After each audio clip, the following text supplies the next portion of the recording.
is exactly 35 minutes past the hour. Welcome back to Sunday Live here at Citizen Television. We're going to continue our conversation with Archbishop Anthony Muheria, head of the Nyeri Archdiocese. Archbishop, what is it about us Kenyans? We love to go all the way to the edge of the abyss, look over.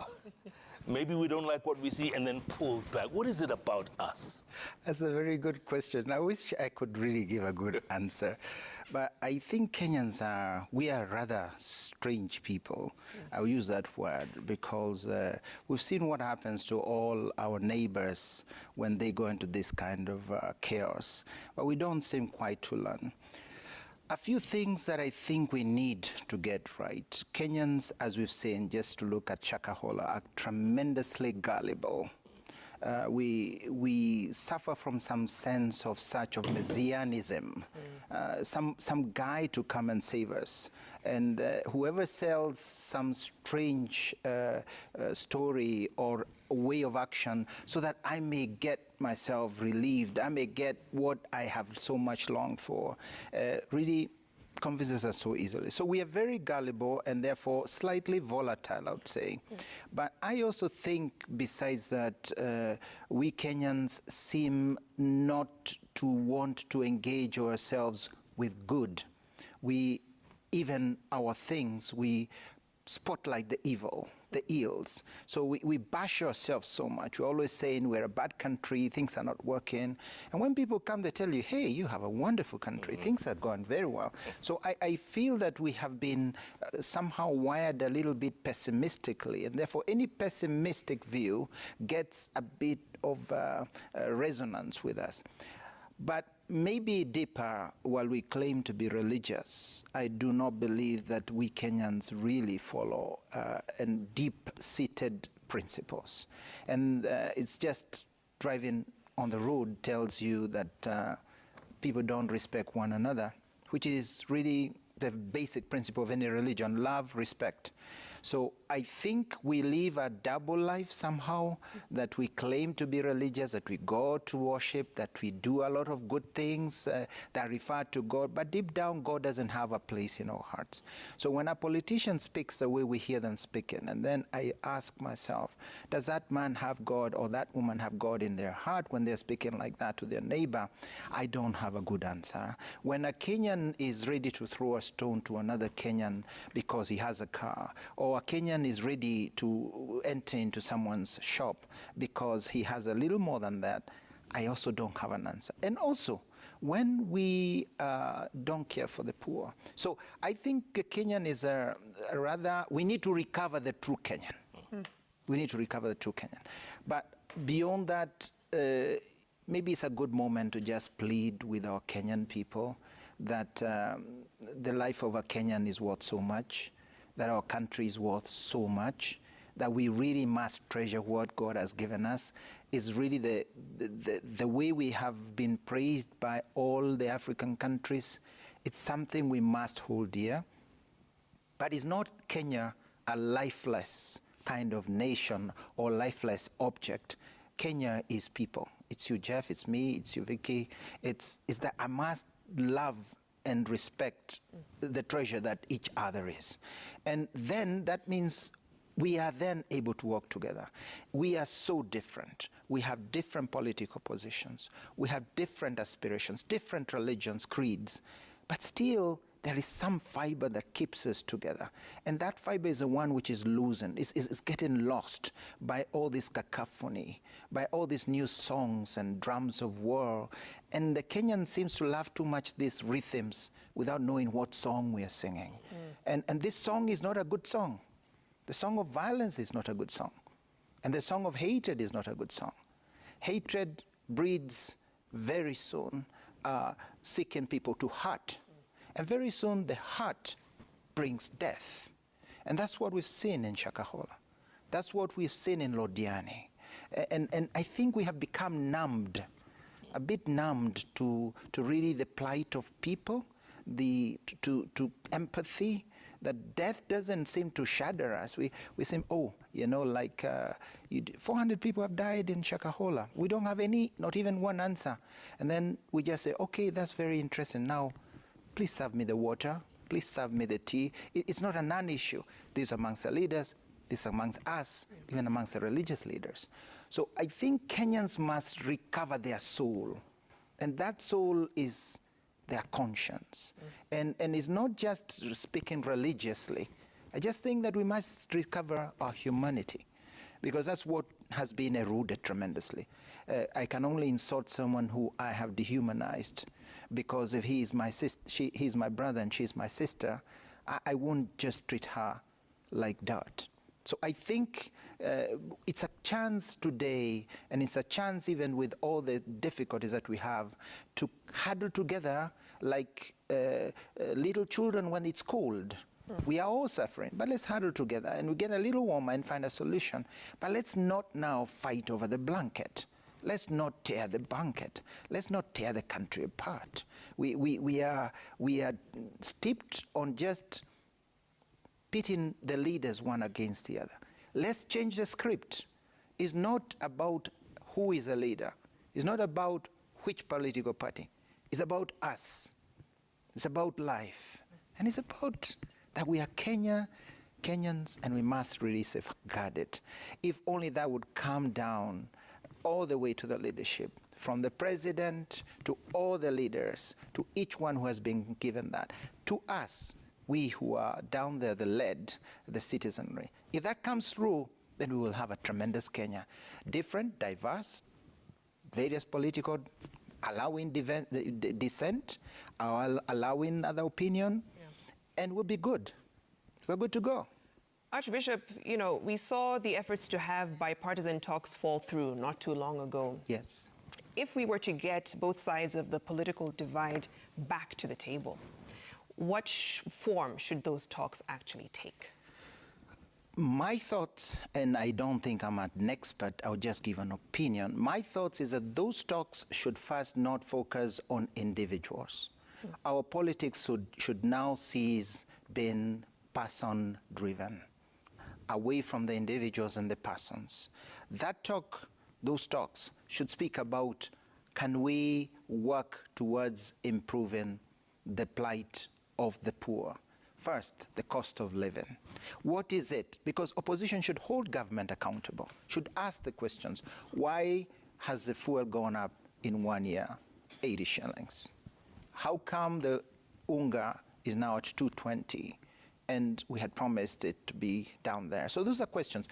And how can we get it back to 150? And how? These are the questions. Is there something we can do? So a conversation about which we can resolve something and get a path. So first is the cost of living. Second, in my view, is the concern of the general feel of the economic situation we're finding ourselves in.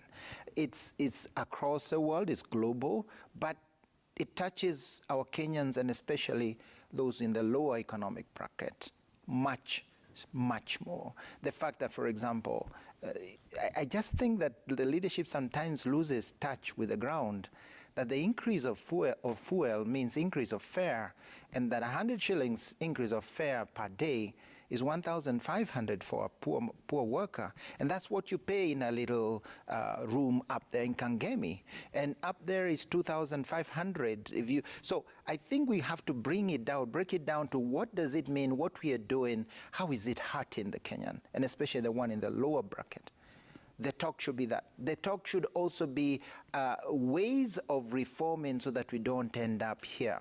And it's not so much about the system. It's not need of going back to the BBI, but I think the way of how do we collaborate and how can we improve our relations and communications? How can opposition have a way which is systematized or that is institutionalized of communicating with the government? Which are the fora that we must have where we have standing, organic meeting points where you hold us accountable and where we give you an account and you can ask the question? That's what we must hold. It's not just, it can be a once-off. It must be something that continuous. And Parliament, how can we make Parliament an organ that is answering to the reality and not a manipulation tool? These are questions that in that table we must take. Finally, I think it's important that we do not have a politic that is based on election cycle. That every time we're looking at 2027, after 2027, that's not politics, because it's skewed. It's a prism that you can't see. So let's not speak about individuals and personalities. Let's not speak about election cycle. Let us address, even now, the EABC needs to be addressed. How do we go ahead about the EABC? Because that's absolutely important. Can we at least agree on that and move ahead? These are the areas where we do need and to speak about. And it's not only the parties that there are the stakeholders. And those stakeholders also have a voice and an opinion. Archbishop, looking ahead to this week, a 3-day mandamano is unsustainable. Something has got to give, because businesses and just about everything will grind to a halt. What needs to be done for sanity or level heads to prevail? I do believe that the first plea we are making, and we continue making it, and I really believe that it's God's plea. I mean, all the leaders have said it. All the religious leaders have told our leader of Azimio that kindly reconsider. Kindly reconsider. This is not just about sustainability. It's about the risk we have even of losing more life. Is that the opposition's role is not to make sure that nothing goes in terms of the economy. It's not to paralyze a country. We have to get away from the script that seeks to bring a country to a halt, but to a script that brings the plight, those issues, the rights up for discussion. That's what demonstrations are meant to be, to tell the government and whoever needs to be told, these are the issues. They are not meant to make the government unable to deliver. But it's not about government. Right now, really, it's about the very economy that currently is so bad is going to be hurt even further. And by the way, the ones whose shops and businesses are going to be affected are not the super wealthy, are not the top, because those ones have got dogs, those ones have got radar, those have got gates that you can't break in. It is the poor mama mboga. It is the shops that are middle class, which don't have very good doors. The people who are going to die are not going to be the top, if God forbid, and I pray that no one dies, and I pray that there can be some bit of sanity, as you say, but normally it'll be someone's daughter who already is pitted in poverty. Surely do we spiral poverty? Do we now weave misery with the threads of poverty in order to get messianism? So I think our plea is just, it shouldn't be. It's true. It might be they are in their right. The Constitution grants them the right to do so. That we do not contest. But I do believe there is more than the Constitution. That's called conscience. Does my conscience tell me that it's worth risking all these people's life? Does my conscience tell me that it is worth pushing a country economy to a halt? On the other hand, we also are saying the police must learn to be very humane. It's not acceptable to use live bullets, even in these circumstances. We do realize a number of them were threatened with life, surely, but I do not think we can condone the use of live ammunition. We cannot condone brutality of the police, even with people who are doing ill. We must contain using new ways. So my plea, and our plea as religious leaders, is from our leaders of Azimio and those who are pressing for demonstration, please reconsider. It's not about paralyzing our nation. It's not about crashing our nation. Give your plight, your issues, and explain them. You don't have to kill the whole economy in order to show that you had a point. Archbishop, I have to ask this because, as long as some people's interests are not served, and we've seen this bad blood, if you will, kind of continue from the last general election. We're almost a year after that, and we're still having to deal with that push and pull between the both sides of the political divide. But what do you say to the two? Because what many people would say at the crux of this issue is not the cost of living, it's really a piece of power that some are trying to agitate for. And until they get that, this will not cease. And you talked about, what form the talks should take. The third point you pointed out was the fact that, the structure of power and how we move forward in terms of governance. That is the biggest, agenda on the table, if you think about it. But what do you tell those leaders who are looking for power and yet would probably come under the guise of other interests, such as cost of living or something else? Many times we do see what you refer to, Vicky, that there may not be honesty, total honesty in what is being agitated for. But it's not for us to judge intentions. Obviously, I would be wrong to judge and say, hey, it's not about the poor, it's about you, because I think we should not be judgmental. However, I think there is no doubt that there is a feeling of disappointment and letdown to those who didn't get to the offices they wanted. And it's not only about the presidency. It is something we said we should address across the country. Yep. There were many losers, and those who lost elections or who didn't capture the seats they were seeking have a trauma they're going through. They have to be helped to accept the role that they now have until the next election. I would say here that there is need of a discussion that is a bit more prolonged, a discussion that is a bit deeper about how in this nation, our governance can be improved. And that has been a discussion even before the previous election, and several ideas were floated. But there has to be goodwill on the part of politicians, because we don't speak about it. The two underlying ills that make this very discussion very difficult amongst leaders and amongst those who come on the table to discuss those long-term solutions is greed. I want it all. And I want a lot of power, and I want it all. I don't want to share it, because those before me had it all. I must have it all. So there is a kind of freezing on the institution that was there before. I would like to be like that. So I think we need to be humble enough to sit down and discuss about models that can improve our governance. But that, again, is a role of those who are expert in governance to advise us.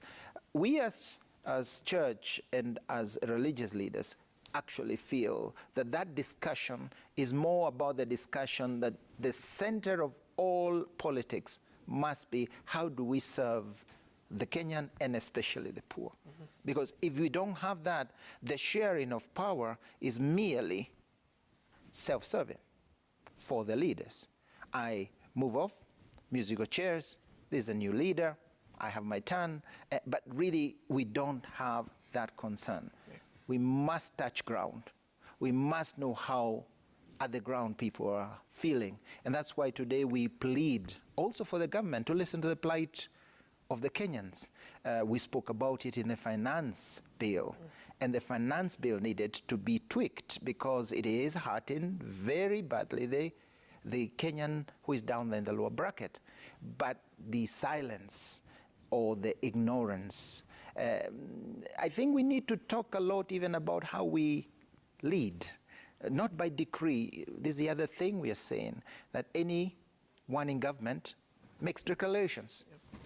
And there is no one studying the issue. And with those declarations, one discordant with another, we end up in a chaos. But it's all about power. I've said it because I have this position in education, in health, etc. We need a structured way of governance. We need people to be accountable and have jurisdictions and have limits. We can't have limitless powers of decree of anything. So these are the things that we need to discuss so that also the Kenyan has a chance to come back and give an opinion. Public participation must be actual public participation. Yeah. Finally, real quick, the leaders have to rein in their rogue lieutenants. they have to rein them in because Indeed. the language is getting more foul and it's raising tension levels on both sides. Something will give eventually. So these leaders have to rein in these rogue lieutenants. We plead with them this escalation that should not have been, by the way, in the first place. And obviously showing life-threatening, we've already been threatened. That brings very, very vile thoughts and very vile feelings. I think we are Kenyans and we are believers in God. If we are, then our leaders must call their lieutenants to a meeting and tell them it cannot continue like this. We must change the way we are doing this. And Azimio and the whole leaders must listen to this, that it's not about just demonstration. It's about individuals and persons. Can we speak? Can we look for a solution? Can we really give life and not death? So that we are not led into that path of death and hate and destruction. We are fighting for a blanket. Let's not tear it apart. Let's know how to huddle and to use a blanket a little together. That's what we have, our Kenya. Let's not, even if we are different size, we all can actually find solutions. Absolutely. Archbishop Anthony Muheria, always a pleasure talking to you. Thanks so much for your time. Keep talking. Thank you for having me. And please, that sanity has got to prevail. Thank you. Archbishop Anthony Muheria says, don't tear the blanket. Keep it intact. Absolutely. Yeah. Great words, great words. We still have plenty more ahead, folks. Stay with us. There's a feature for tonight you wouldn't want to miss. Stay with us. In the meantime, keep tweeting at Kanengaja. At Vicky Rubadiri.